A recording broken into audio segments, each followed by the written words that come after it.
Isang pinagpalang araw po sa inyong lahat, mga minamahal kong mga kaibigan, mga kapatid, at sa lahat ng mga nagsisiwi panood dito sa Facebook Live.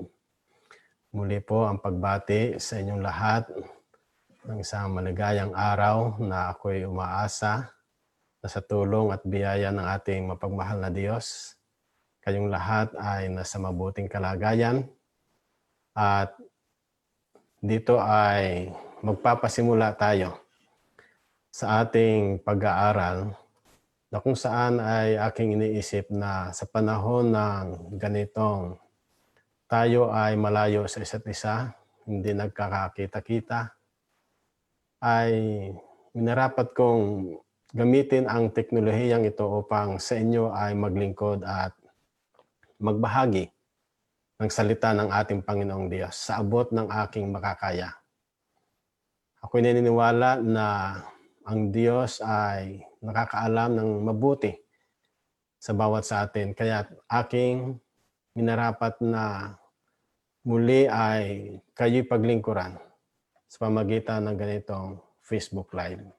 Ang inyong lingkod, Tiyodi Malabanan, mula po dito sa Vancouver, Canada. Bago po tayo magsimula ng ating pag-aaral sa ngayon, ay nais kong ating pakinggan muna ang isang instrumental number na ipagkakalob sa atin na magkapatid na Ina and Mikey galing sa California, USA. Pakinggan po natin sila.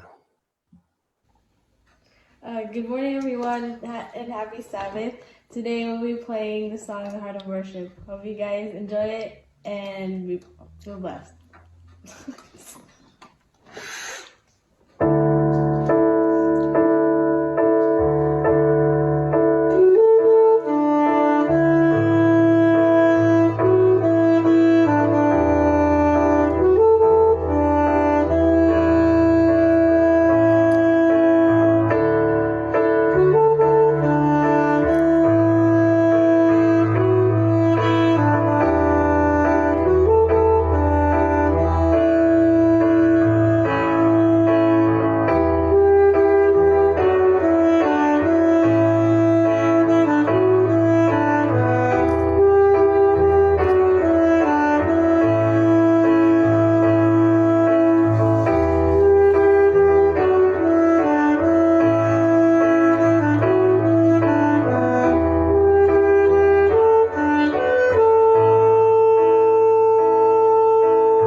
Maraming salamat, Ina and Mikey, sa inyong instrumental number.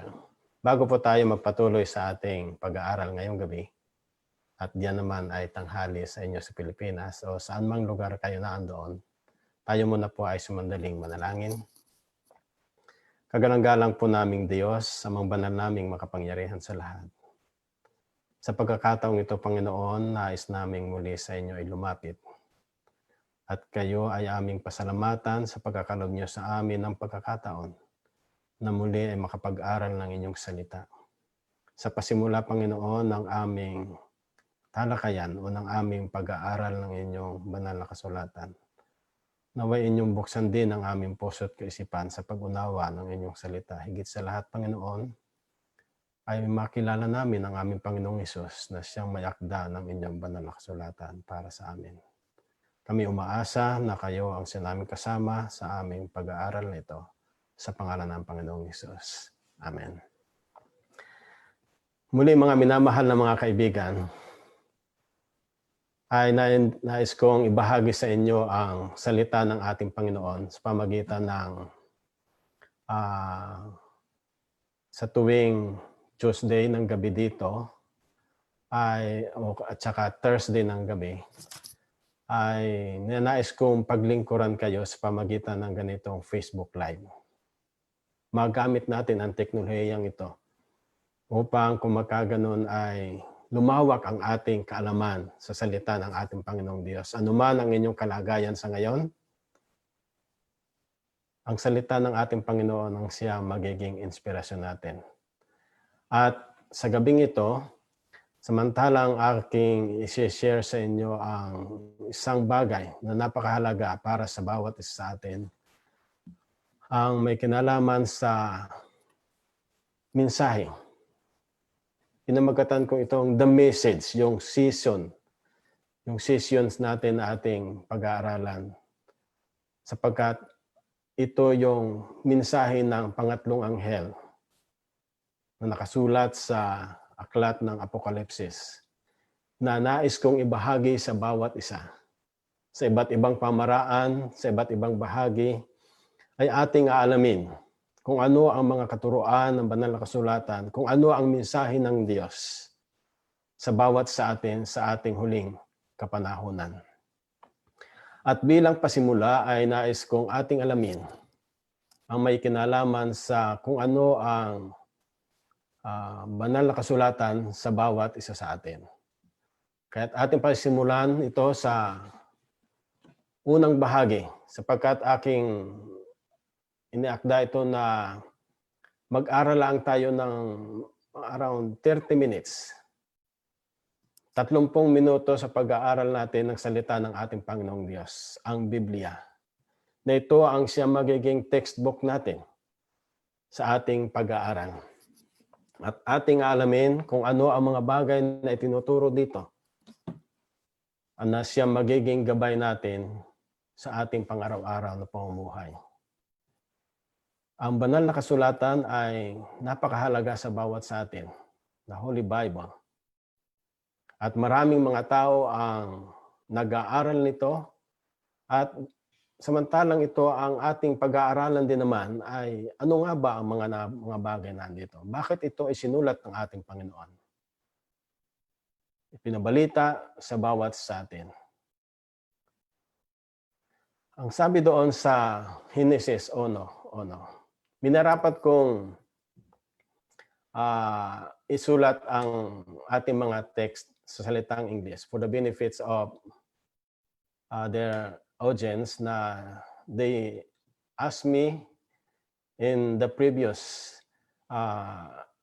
service that we had before 2 weeks ago na nakareceive ako ng mensahe na what if na kung magsasalita ako ay gawin kong Tagalog at English o Tagless upang kung magkaganon ay doon sa mga taong naandito sa iba't ibang lugar na interesado sila, subalit hindi nila gaanong maunawaan yung salitang Tagalog ay at least in the text, they could read the text in English. And I prepared it in English. So, we could see here in Genesis 1:1 na yun din naman ang kauna-unahang talata sa Biblia. In the beginning, God created the heavens and the earth. Sa pasimula ay nilikha ng Diyos ang langit at ang lupa. Sa unang talata pa lamang na ito ay makikita natin na mayroon ng 4 na katanungan tayong masasagot. Yung when, who, what, and where. In the beginning, God created the heavens and the earth.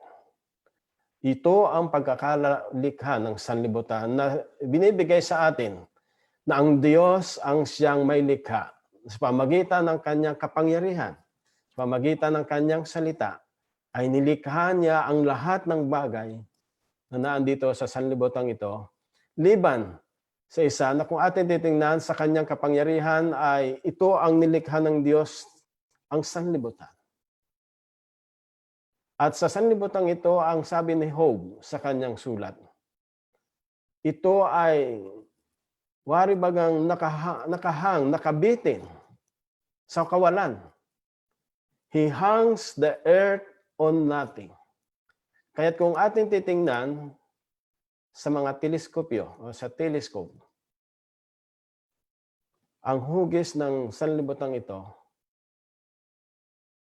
doon ay makita natin doon sa base doon sa kanilang description na ang sanlibutan ito ay bilog na nakalagay sa isang malawak o sa kalawakan. Kumpara sa mga galaxies ay napakaliit lamang. Subalit ito ang mundo na siyang inibig ng Diyos at espesyal sa Kanya. At ganyan ang Kanyang pagkalalang sa sanlibutan ito na naandong nakahang sa kawalan. At nang samantalang nilikha ng Diyos ang sanlibutan ito, naandun din naman pagkalipas ng 6 na araw ng kanyang paglalang.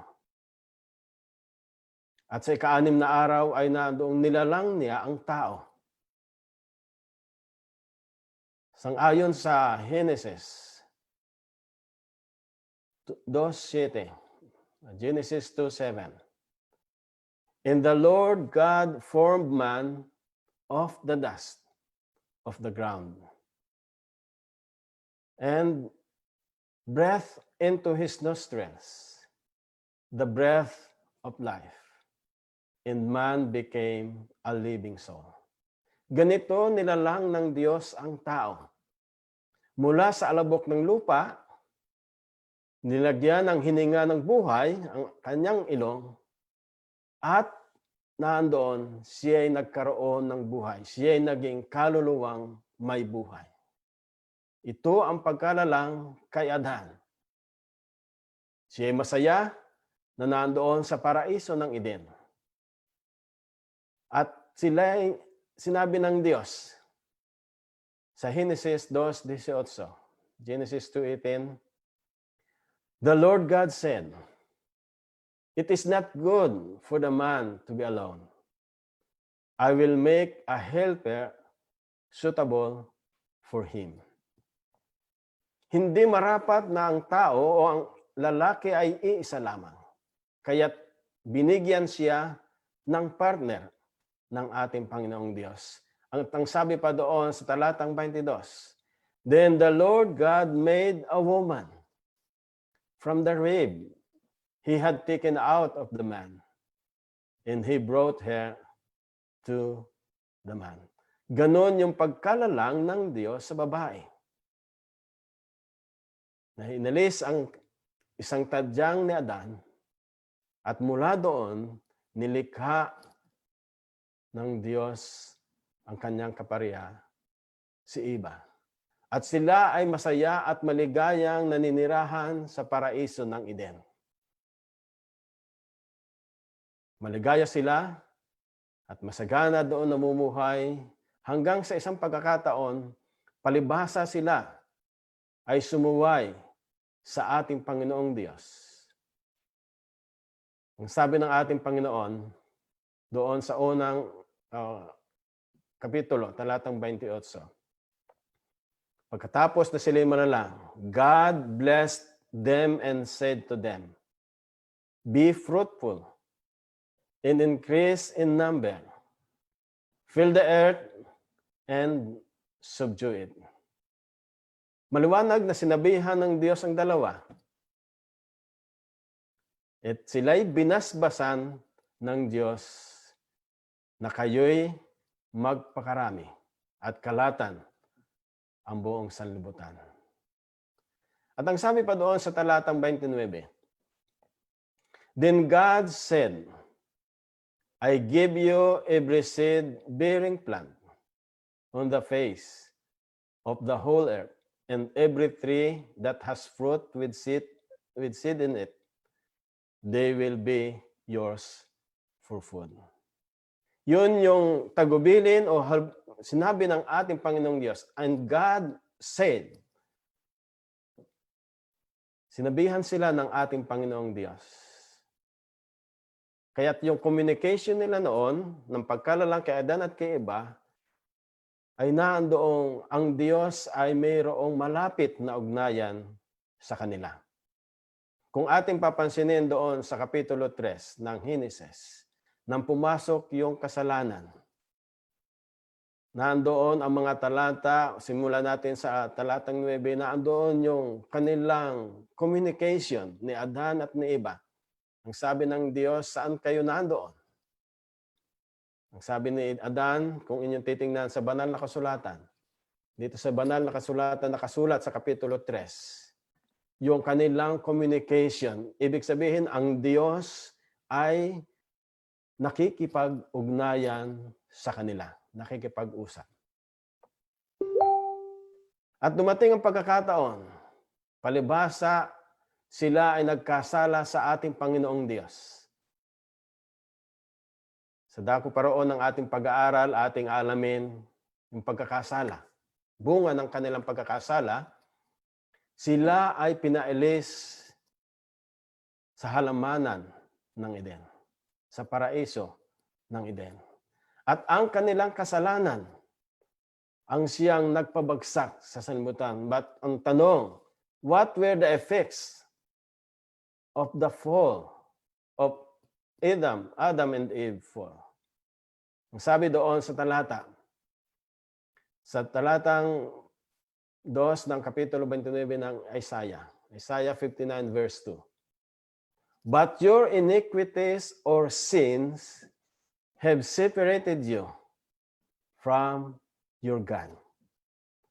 So ang kasalanan daw, ang siyang nagpalayo at nagpahiwalay sa tao at ganun din sa Diyos.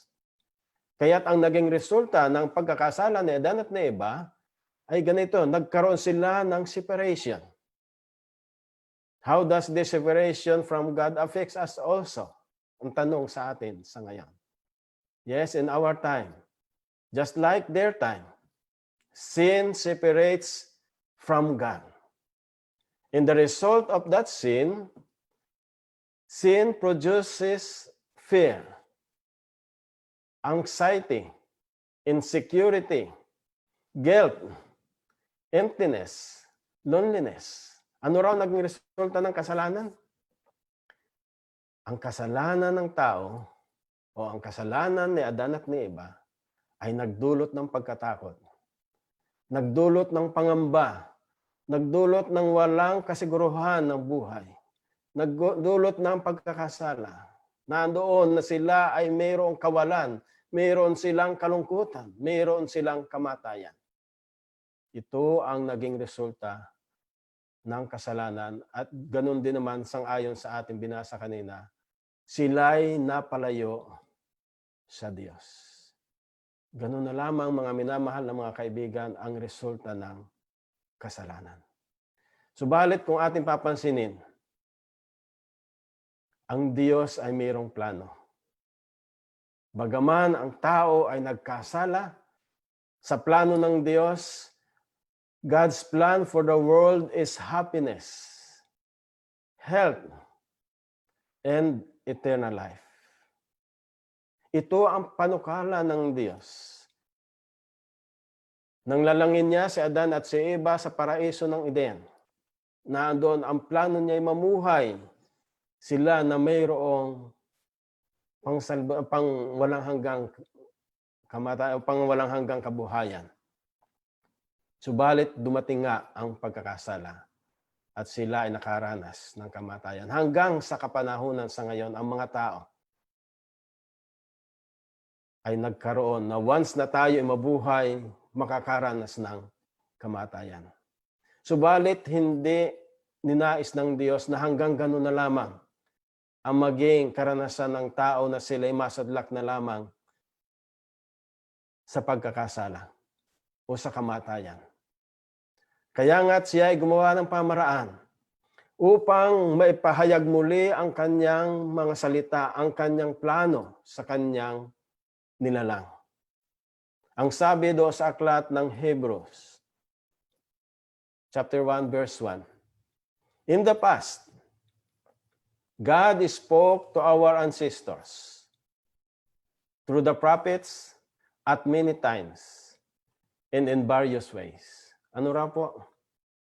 Sa panahong nakalipas, ang Diyos ay nakipag-usap sa ating mga magulang sa pamagitan ng mga propeta sa iba't ibang panahon at sa iba't ibang mga pamamaraan.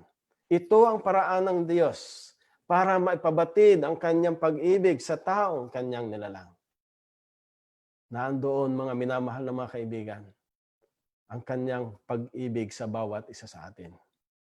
Ipinahayag sa pamagitan ng mga propeta. Kaya nga't ang sabi ng ating Panginoon doon sa aklat ng Numbers 12, verse 6, He said, listen to my words. When there is a prophet among you, I, the Lord, reveal myself to them in visions. I speak to them in dreams. Maliwanag, mga minamahal na mga kaibigan, na ang Diyos ay nakikipag-usap sa mga propeta sa pamagitan ng mga pangitain, ng mga panaginip. Iyon yung paraan ng Diyos. At yung mga propeta naman na ginamit ng ating Panginoon, ang siya magiging tagapagsalita niya sa mga tao. Halimbawa, sa unang propeta na siyang sumulat ng 5 aklat sa unang sa Matandang Tipan, ang Genesis, Exodus, Leviticus, Numbers, Deuteronomy. Sinulat ni propeta Moses. Kaya nga't ang sabi ng Panginoon, kung mayroong propeta sa inyo, ako, siyang Diyos na magpapahayag sa kanya sa pamagitan ng mga pangitain at panaginip. Tingnan din natin yung isang tala. Ito isang propeta din ng ating Panginoong Diyos na ginamit sa atin. Sa Jeremias 30 talatang 2, o Jeremiah 30 verse 2. This is what the Lord, the God of Israel, says. Write in a book all the words I have spoken to you. Kung ating susundan, mga minamahal na mga kaibigan, yung ating pag-aaral, ang Diyos ay nakipag-usap sa mga propeta sa pamagitan ng panaginip.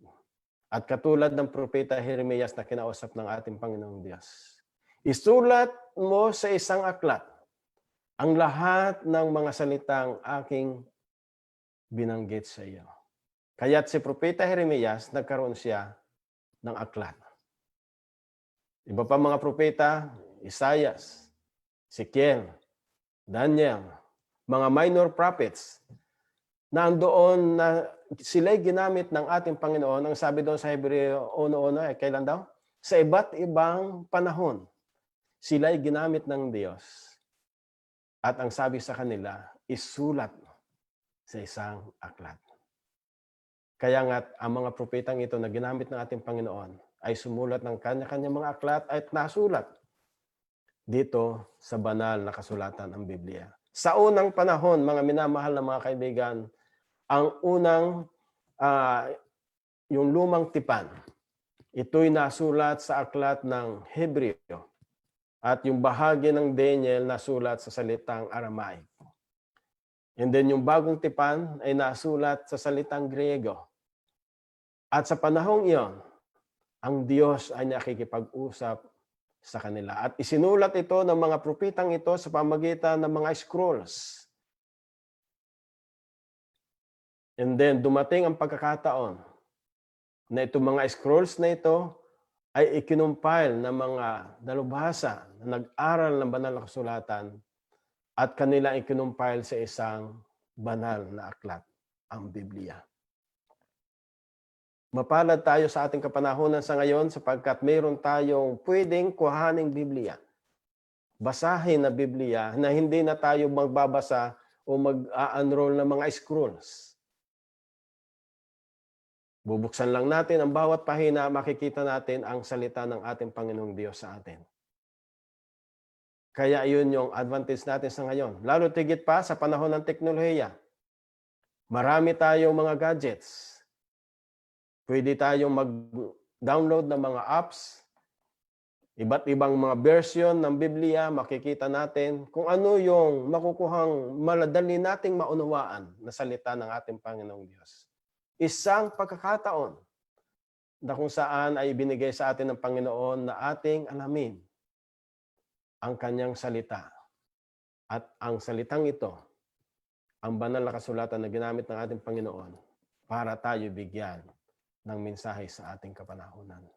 Kaya nga ang sabi doon sa ikalawang Pedro, 1 talatang 21, 2 Peter chapter 1 verse 21, for the prophecy came not in old time by the will of man, but holy men of God spoke as they were moved by the Holy Spirit.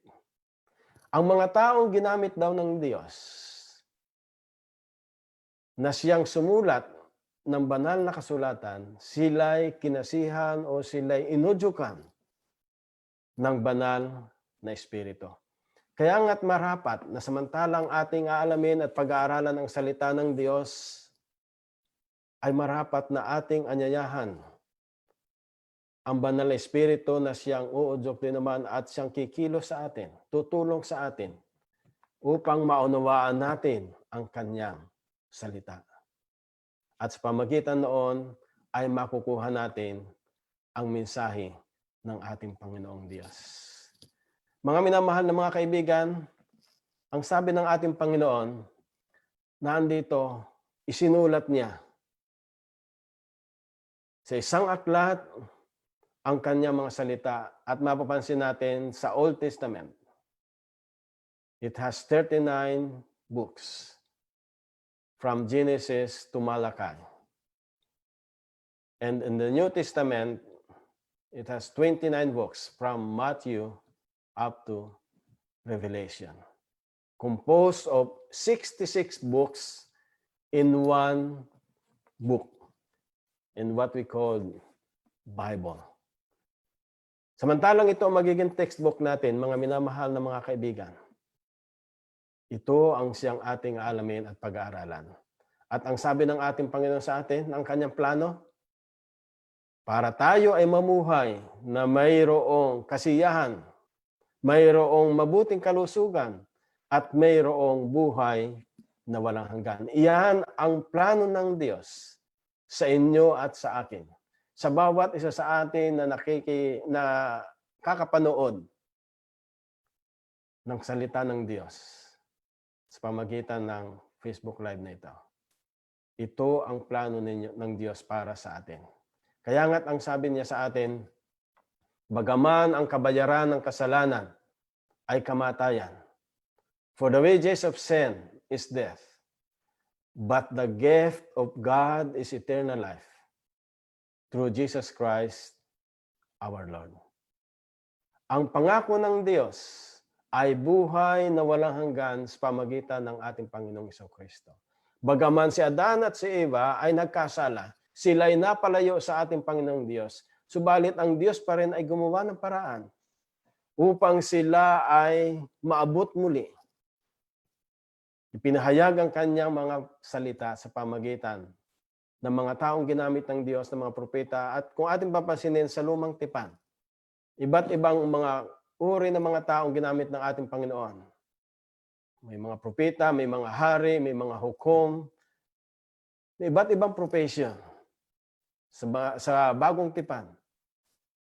Mayroong doktor, mayroong lawyer, mayroong simpleng tao lamang na ginamit ng Diyos upang kung magkaganon ay ipahayag sa atin ang pabalita na bagaman ang tao ay nagkaroon ng kasalanan, ay mayroong pangako ang Diyos na buhay na walang hanggan sa pamagitan ni Jesu-Kristo na ating Panginoon.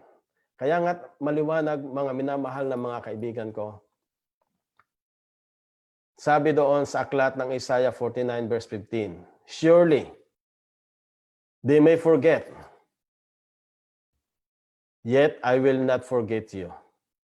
See, I have inscribed you on the palms of my hands. Bagaman ang sabi dito, tayong mga tao ay mayroong pagkakataon na tayo nakakalimot.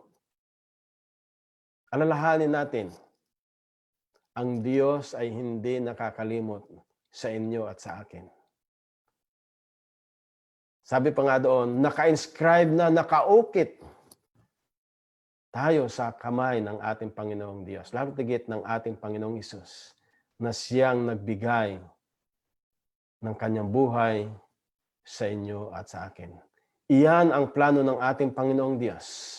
Kaya nga't sinabi niya, samantalang siya nabubuhay pa sa lupang ito, sa panahon ng kanyang ministry.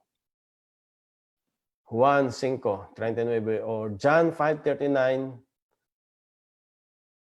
the second part of the text. These are the scriptures that testify about me. Ito raw ang salita ng Panginoon na magpapatotoo kung sino ang ating Panginoong Hesus. Kung sino si Hesus na ating Panginoon na paglilingkuran. Ito makikita lang natin sa banal na kasulatan. Kaya nga't marapat nating pasimulan ang bagay na ito na ating aalamin. Ano nga ba ang mga katuruan na nandito sa banal na kasulatan? Ano ang ating malalaman dito? Ano man ang inyong mga katanungan, mayroong sagot ang Biblia. The Bible provides a clear answer.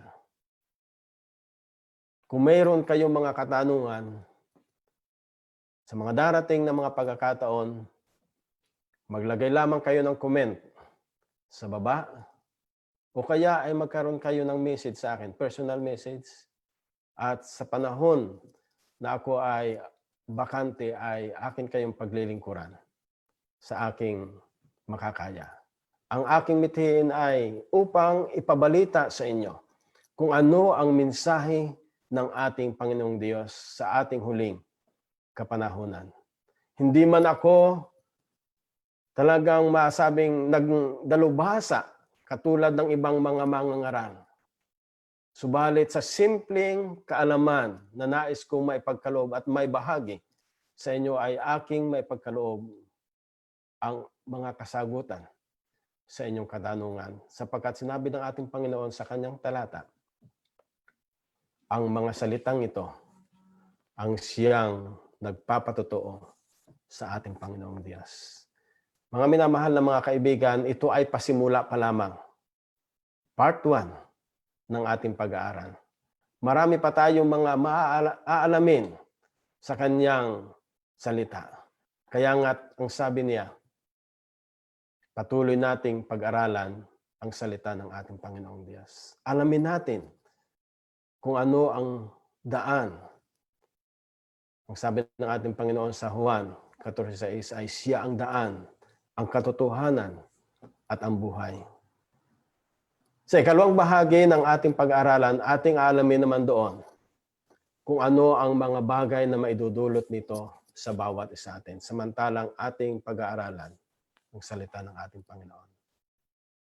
At dito ay unti-unti nating alamin ang bawat mga katuruan na napapaloob sa salita ng ating Panginoong Diyos.